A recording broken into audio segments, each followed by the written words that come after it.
Welcome to Pro Wrestling with Juice. Today, we're going to be talking about Total Extreme Wrestling 2020 and how I tend to go in and set up storylines and things like that. But before I get into that, we're going to talk a little bit about what I do before I go into the storylines to prepare my storylines. And this is all generated by a question I had over on a Discord asking me how I set these things up. So let's get into it. So I opened up one of my saves that I have going on here. This is a TCW save. It's week 1 Wednesday. So I'm only a couple days into this. I don't believe, I've booked only one show with this so far. So again, nothing too crazy here. In fact, this might even be the game that I'm playing on stream for you guys. But one of the things I do when I'm looking to do a new game, right? And before I set up my storylines, I get familiar with my roster over here. So, for instance, if I'm looking at different things, I need to look at who my faces are, who my heels are. So first, let's figure out who my top faces are. So perception, I changed it to major star, and disposition, I changed to face. I search, I got 2. Now, I already know these 2 are in storylines, so I'm not going to use them, but it's good to know these are my top 2. Now, Aaron Andrews is 82 everywhere in America. I'm only worrying about America because that's the primary location my company is in. And then Sammy Bach is a 75. So he's got a ways to go before he is up to the level of Aaron Andrews. Now, let's look over at the heels. I only have Wolf Hawkins. He's at an 80. Now, I know he's in a storyline currently with Ace Andrews, so I don't need to set that one up. The next step down, I go to my stars. Who are the guys who might be superstars later on? Freddie Huggins. He's 65s in America. Jay Cord, 71s. And Joshua Taylor, 69s. Now, I believe Jay Cord is in a storyline. I don't think Huggins and I don't think Taylor are in storylines. So looking at these 2, they're both in their mid to late 30s. Freddie Huggins, I like Freddie Huggins a lot. He's got good charisma, whereas Taylor doesn't have that as much, but he's better from an in-ring performance standpoint. So the other thing I'm going to look at is their attributes. So you click the little arrow at their skills and look at these different things. I know Joshua Taylor right here is a giving performer, and he has a hot new move. Those 2 things are going to help match ratings. Giving performer will help other guys get over. So if you click it, you can read it. It says the worker has a kindly tendency to shine up lesser performers, making them look better than they are and improving the match. I liken this in the real world to somebody like Cody Rhodes. Cody Rhodes has done a good job, even when he has beat people before, making his opponents look like they could have beat him. Roman Reigns has done a good job with that, in my opinion, obviously having to use shenanigans and things like that. So even though his title reign's been so dominant with wins and losses, he has done a good job of making everyone he's worked with look good in the ring. So, yeah. So let's do the same thing with Freddie Huggins. He doesn't really have any of those, so not real helpful there. The other thing you have to look at that a lot of people overlook is their gimmicks. So when you click their gimmick, it will tell you pros and cons of their gimmick. Freddie Huggins gives a small boost to microphone skill during angles, so that's good. Sometimes it'll say they can't lose to certain types of gimmicks and things like that. So this is not bad. This is a bonus to Mike, and he just can't be a good guy with this gimmick. Not a problem there. Let's look at Taylor's. Here's an example. He can be penalized for losing to a comedy gimmick. So you do not want somebody with a comedy gimmick to beat a character like this, okay? It'll hurt them a lot. It'll hurt the match rating and can drop their overness quite a bit. May receive a bonus when booked to look dominant. So if you want to get him over, put some people in this storyline, let him be dominant over them, right? So I'm going to put Joshua Taylor, I think, in this next storyline. Let's look at faces here.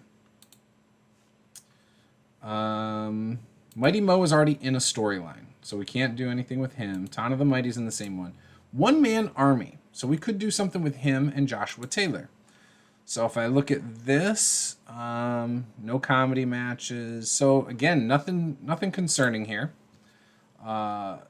Losses will hurt his momentum more than usual. So that's a bummer. Can be penalized for losing to a comedy gimmick, so that's not a problem. Will be penalized for taking part in comedy bouts. Again, no issue there. Gives a large boost to star quality during matches and angles. So you're going to want to do some angles with him. You're going to get boosts. May receive a bonus when booked to look dominant. So him and Joshua Taylor both want to look dominant. One Man Army is going to have a hard time, though, if he loses. So we know we're going to have those two as the primary focuses facing off with each other.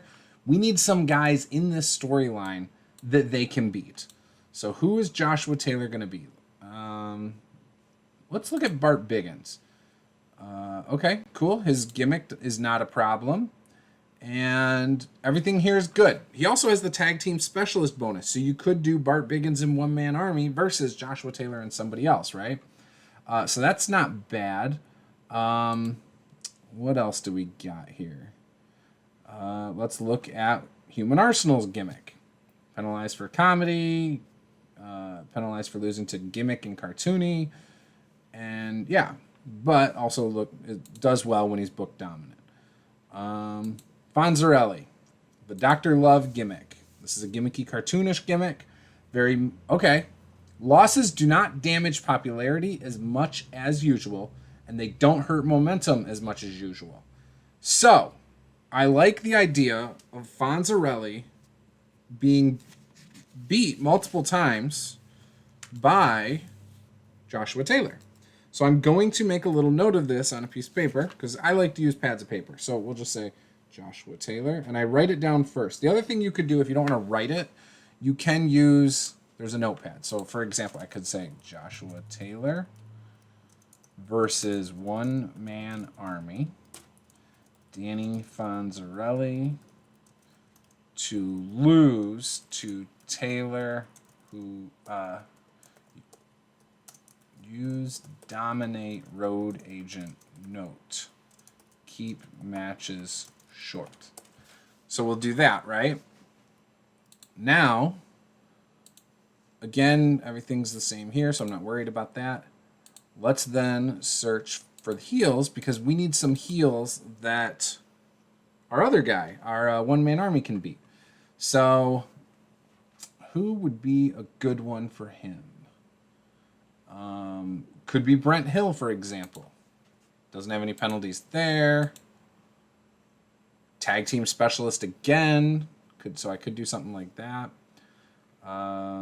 Let's see. Joel Bryant could be a good one for this. He's got good selling too. So yeah, we could do Joel Bryant and Brent Hill as well. So just because I like, they're selling. So let's go into this. Joel Bryant and Brent Hill to lose to One Man Army. Use dominate road agent note. Keep matches short. And the reason I say keep matches short is because when a guy dominates, you don't want long matches. Okay? You can, but I think once you get closer to that 15-minute mark, it doesn't do as well. So yeah, that's how I'm going to set up the storyline. So let's go in and do that. Add storyline. So we got One Man Army versus Joshua Taylor. Now, I'm just going to call it One Man Army versus Joshua Taylor. Because that's the focus of this, right? And then I'm going to say One Man Army and Joshua Taylor both look very impressive lately. They have had dominant wins over their competition and are on a collision path with each other. Okay, so I came up with this because, again, I noticed those little notes within the characters. If they didn't have notes, like that they look dominant and stuff like that, my storyline wouldn't be around that. I try to take on little ideas from here and there. And if you think about it, having two guys who are both dominant on opposite ends and they keep getting these massive wins, crowds are just going to naturally be like, hey, I want those guys to work together in real life, right? You're like, oh, those two would be awesome to go up against each other. So that's where I took my inspiration from. Then I went and found guys that complement that, either with good selling or the fact that their gimmick doesn't allow them to lose a lot of momentum. So Fonzarelli could lose to Taylor multiple times. His momentum shouldn't take too big of a hit. His popularity shouldn't take too much of a hit. Now, Brent Hill and Joel Bryant didn't have that note, but they have good selling, and they're veterans, so I'm not worried about them losing momentum or popularity. So having them lose to One Man Army to make him look better is just good booking, in my opinion. They're enhancement talent, you know? So that's how I'm going to use them in this. And you can do different things to mix it up. So one of the parts of the question was, well, how do you mix up your stuff so it's not repetitive? So angles don't matter if they're repetitive in the game's eyes. TEW does not actually care if you do the same angle over and over again, which is kind of realistic. I mean, if you think about it, we had the same angle in WWE for years, right? You had the show opened with guys talking. A guy interrupted it. It set up the main event. You never got a clean finish on Raw because of, you know, the fact that it was free on TV. And then it led to the match they would have a month or two down the road on the pay-per-view. Rinse and repeat over and over again, and just change who's talking the next week. And, oh, maybe there's a run-in with a different match, or maybe somebody else comes out to interrupt it. And so, like, little variations of it, but it was very repetitive for years. And even leading up to WrestleMania this year, think about it. You had Cody and Roman, a promo with Paul Heyman, a promo with Paul Heyman and Roman Reigns, like, with Cody. Like, so again, it was a very repetitive thing. People don't tend to care as much as long as you add a little bit each time, raise the tension a little bit each time, things like that. Obviously, you know, we had the solo match with Cody, which in TEW, that wouldn't have counted towards the storyline unless you added Solo into that storyline, right? The Usos are already part of another storyline. So you wouldn't make this one big storyline with the Usos, Solo, Roman, and Cody, and Paul Heyman. You would probably have Usos, Sammy, and KO as their own storyline. And then you would have Solo, Roman, and Paul Heyman versus Cody in this storyline. And then you would do things that include all of them, which would then trigger the game to boost both of those storylines at the same time. So yeah, in this, I'm going to say, you know, that this is where I'm going with this match. I know at the next big pay-per-view, I'm going to have One Man Army versus Joshua Taylor, right? Since I can only add a couple more, we'll add Brent Hill, Joel Bryant. I'm going to give them supporting roles. So we will start that storyline. Brent Hill and Joel Bryant are aligned with him, and Joshua Taylor.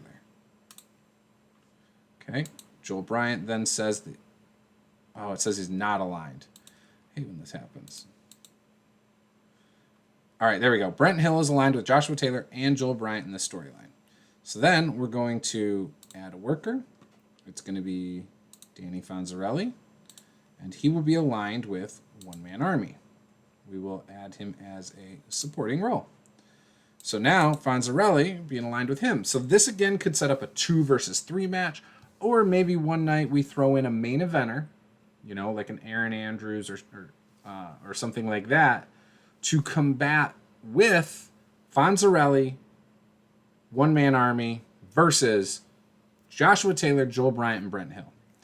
Doing something like that might give the storyline a little boost and help it. Okay?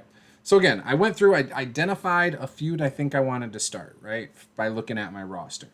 I then go into my storylines. I set that one up. Now, the other thing you're going to need to do with storylines is you need to look up here where it says TCW need to have at least 2 storylines with more than 50 heat. So that means you need to average higher than a 50 rating for the segments you use these guys in. Okay? So anytime I include one person at least from opposing sides, it will trigger this storyline in the mechanics of the game. So if I have, say, Joshua Taylor and I set up One Man Army and I want it to be like this video package, but I also want to include like other people, I should make sure I'm including higher name value guys, which might also trigger their storylines, and that way I get good ratings, right? If you're trying to game the game. Some people don't worry too much about the ratings and they play based on fantasy booking, and that's completely fine. I tend to do that as well sometimes. All right, so knowing that I need 50 heat to meet the demands of the fans, okay, for this storyline, I'm going to have higher than a 50 rating for any angles or matches.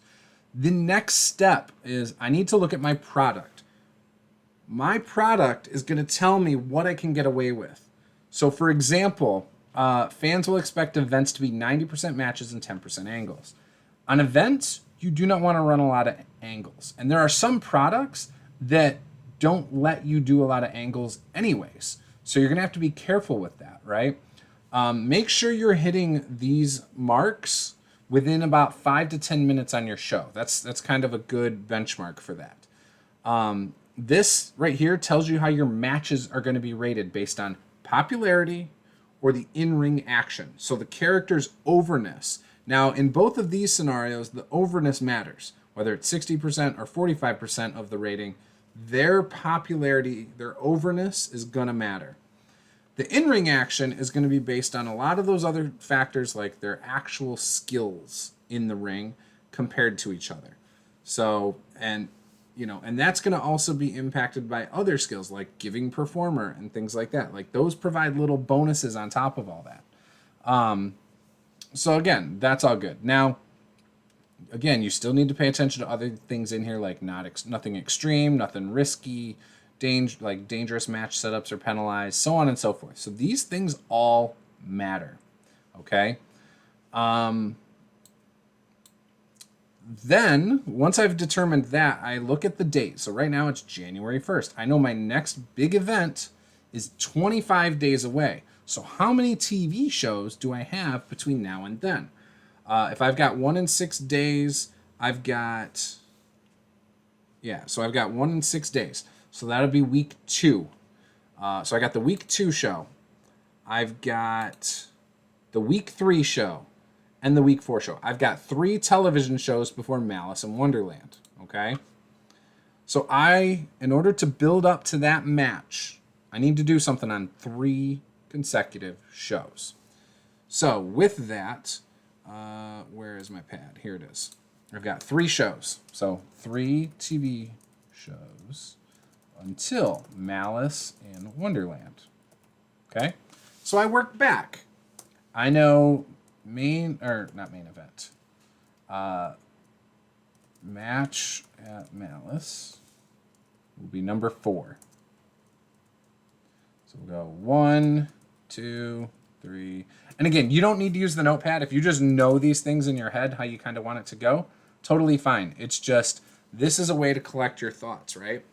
So I know they're going to have a match at Malice in Wonderland. Boom. Okay.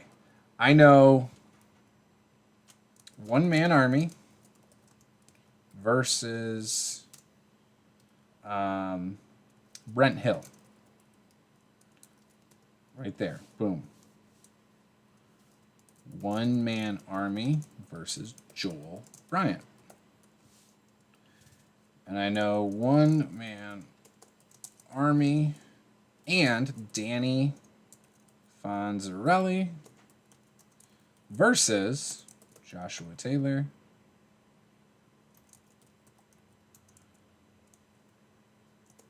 Brent Hill and Joel Bryant. Okay? So I know I'm doing that. And actually, let me make this look a little cleaner just because I'm weird like this. Okay. Provide some space. All right, so the first show right here, it's going to have One Man Army versus Brent Hill. We're also going to have Joshua Taylor versus Danny Fonzarelli. Okay. Yeah. So then, down here, I might do Joshua Taylor watches One Man Army. So, in an angle, Danny Fonzarelli. I don't like that. Let's come up with something different. Let's come up with a better idea. Danny Fonzarelli cuts a promo on Joshua Taylor saying he didn't look as impressive as One Man Army has the last 2 weeks. So Fonzarelli throwing some fuel on that fire, right? Fonzarelli's good on the microphone, so that's why I wanted to do that. Joshua Taylor attacks One Man Army backstage. Boom. Okay? So I know that's what's going to happen right there.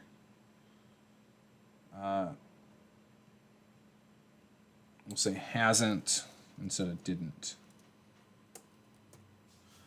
Hasn't looked as impressive as One Man Army has the last 2 weeks. Joshua Taylor attacks One Man Army backstage. Actually, we'll say he attacks Fonz, and One Man Army comes out and saves him. Boom. That will set up the match the following week, right? So then down here, we'll go Brent Hill and Joel Bryant join Joshua Taylor in attacking Fonz backstage. One Man Army shows up, but it is too late. A match is made for the main event. Boom. Okay? So we go match, boom, angle, boom. I think, yeah, we'll leave that after that. So this might be like a opening show match.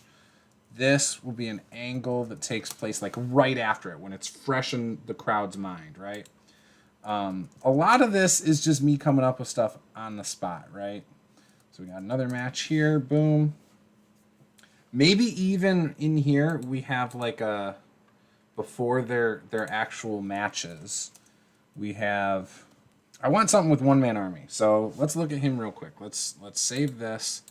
Let's go look at One Man Army again.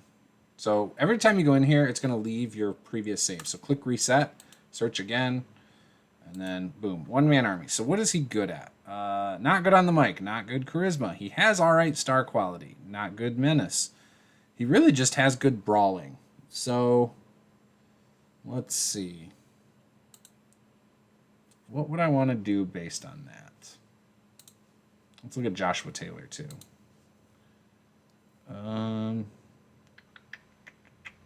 Yeah, pretty much the same. Doesn't really have a lot of that stuff. So we're not gonna get good ratings on this. I already know that. But One Man Army. We'll put this angle in between the two matches. Like that.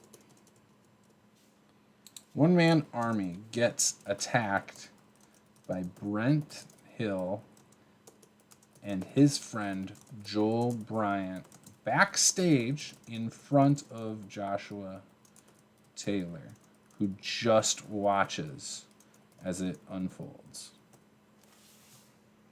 Yeah. So there you go. That's the setup. Joshua Taylor's backstage when all of a sudden One Man Army's walking by, and One Man Army gets attacked by an upset Brent Hill after his loss and Joel Bryant.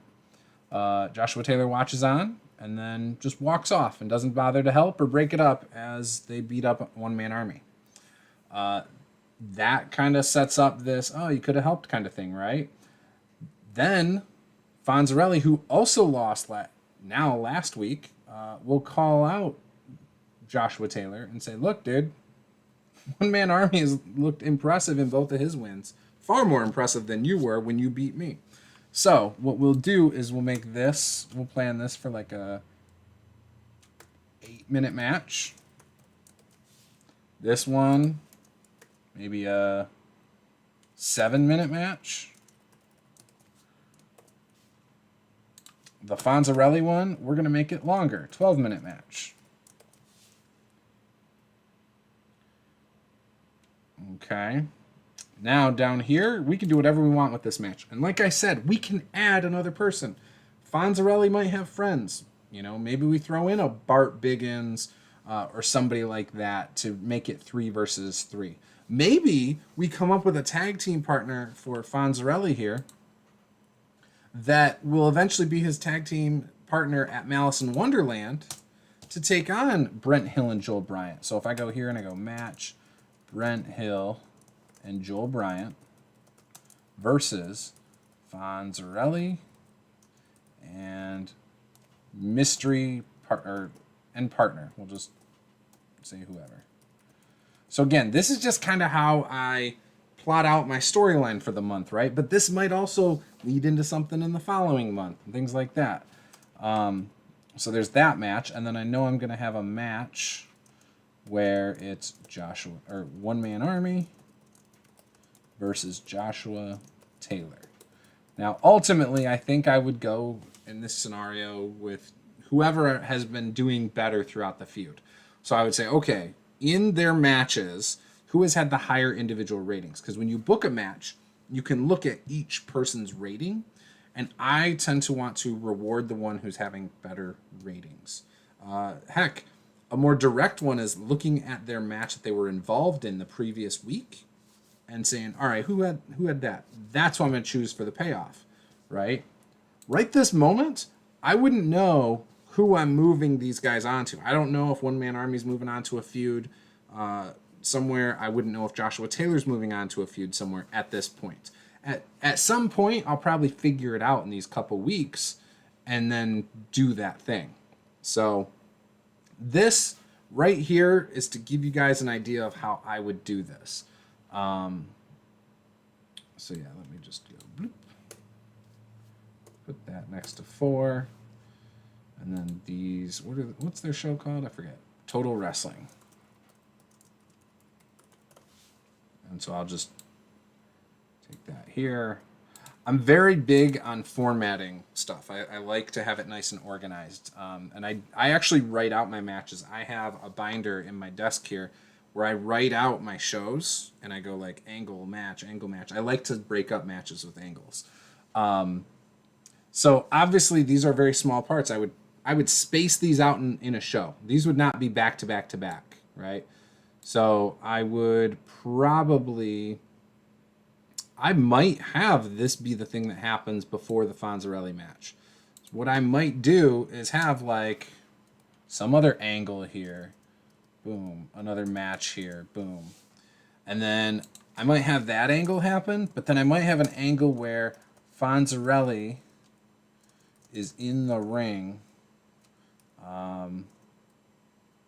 doing the love, I don't know what his stuff is actually, but doing the love dance, or in the ring giving tips on love to the singles in the crowd when Taylor interrupts prematurely. Boom. You know?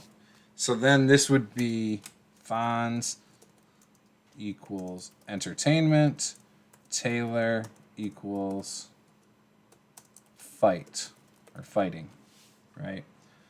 So that might be that might be that for that angle, right? And so then I go straight into the match right after that. You know, Taylor gets the dominant note and wins the match, right? No idea what those would be, no idea what happens after, but that's probably how I would set that up. That's just one example of how I would do that. So if there were other things I was looking at, I might be looking at, maybe I want to do something with T-Bone Bright, and he's not as popular as other guys. So maybe I want him to fight certain people. So I might go into the worker screen here and find somebody I want T-Bone Bright to fight, but can work in the USA, to hire, and say I want it to be somebody who is decent on the mic. So we'll just say a 60. I'm not looking for anything crazy, but I also want them to be good sellers because they're going to make T-Bone Bright look good, right? So then I do that and see what I come up with. Great. There's quite a few people here. So, I could put in like Blackfriar, who was formerly in TCW. And so I can make that connection that like, okay, cool. It would make sense. He's returning to TCW after all this time, and he's just going to get jobbed out to T-Bone Bright. A plus is he's good on the microphone, good charisma, good acting, and so I might go, okay, cool. I've got some ideas for some angles there where him and T-Bone Bright can go back and forth. Let's go look at T-Bone Bright real quick. Let's see, can T-Bone Bright cut promos and stuff like that? Well, he's got good charisma. Not the best on the mic, but putting him in promos with somebody who is for a few minutes, like a 6-minute promo battle, will help him develop that. So again, things like that are how I would do that. So then I'd bring in Blackfriar, and then I'd set up that storyline very similarly to how I did it. Maybe I don't want their payoff to be at Malice because I have too many matches for Malice. So maybe I set it up so the payoff is the following Total Wrestling, or it's before this Malice in Wonderland on that Total Wrestling. 3 weeks is short. I like to let my stuff run a little bit longer. So that's how you can do very specific storylines. A lot of times my actual storylines is I'll go in here and I'll be like, add storyline, and I'll call it like all action title scene. And I'll take 4 guys who might be fighting for the all action title and throw them in here. So like Chance Fortune, maybe. I don't know, whatever. And then throw in like somebody else, like, it won't be him. He's not popular. But Mark Speed. So I'll throw these guys in there, and I might type something in here that is Mark Speed needs to come out of this looking strong.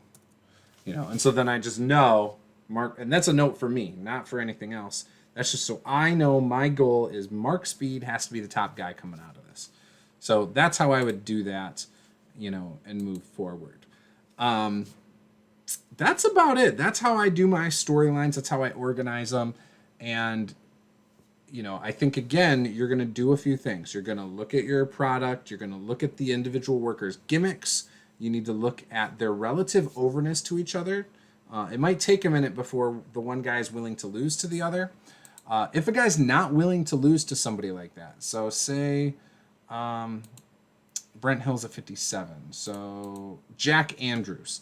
So if I go talk to Brent Hill and I say booking, where is it? How do you feel about, here it is. How do you feel, it's under booking, how would you feel about being booked to lose on TV to Jack Andrews? He says, I would be furious with that decision. I would like you to consider putting over Jack Andrews. Sorry, Jack Andrews is much further down the pecking order than me. I wouldn't be willing to make this promise. So again, you might want to get them to promise to do these things. Sometimes in your emails after certain shows, a guy will come to you and say he is willing to put someone over the next few months. If they say they're willing to do that, that sometimes inspires me to do a storyline with those guys. So that's something to consider. But you can do a lot of stuff in here too. And if you have that promise up front, they don't get upset about it. So great ways to do that. The other thing you can do is if you go into creative, see who's hot. This is something I don't hear a lot of people do, but see who's got a lot of momentum. Right now, all these guys are in storylines. But if I had somebody here who was not in a storyline, then I would probably consider picking them, and putting them in a match with just whoever, not a match, a storyline with whoever, and then try to craft a story around it. To me, that makes the most fun in Total Extreme Wrestling. So there you have it. That is how I go about setting up storylines.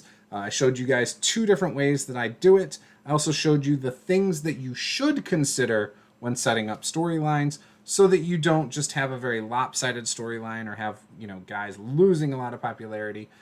Again, focus on satisfying your audience based on your product, and then focus on getting ratings above the heat number you need for storylines consistently. Be very careful, because sometimes it's easy to book a match you want that might have one guy who's not very popular, or maybe he's not very good in ring, and so that will tank that match.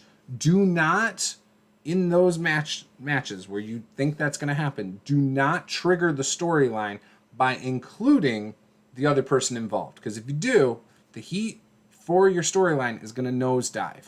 So you got to be very careful with that. For example, if I, in that one I had set up, say I have Joel Bryant and Brent Hill versus One Man Army, but I decide to throw in a one-on-one match with One Man Army and Jack Andrews for just the sake of the conversation. Jack Andrews is 7 overness. His rating is not going to it's not going to go past 35 probably, right? At the highest. And that means the match rating is going to be under that 50 threshold once I include, like, say, a run-in from Joel Bryant and Brent Hill, or a run-in from Joshua Taylor. Those types of matches do not help your storylines. So be very careful to not do that. Pay attention to what their overness is and what you think their in-ring performance is. Make sure they have some good skills in order to do these things. But your product might not care about popularity. If that's the case, that match would be higher than a 35, because Andrews is not bad at wrestling in a match. My user character, Jack Andrews. So you could do that, and it probably wouldn't hurt your storyline as much. Some products don't like a lot of run-ins, though, so the run-in might cause a penalty. A lot of things you kind of got to factor in there, but if you take your time and just think about what you're doing, think about the things that your fans like from a product perspective before you worry about the numbers perspective, I think you'll be all right. I like to view the product settings as your rules to book by, and then you, around the rules, do the things you want to do, right? So that's it. That's it in a nutshell. I hope you guys found this helpful. Please, if you're new here and you found this helpful, hit subscribe, give us a like, and we will see you guys in the next one.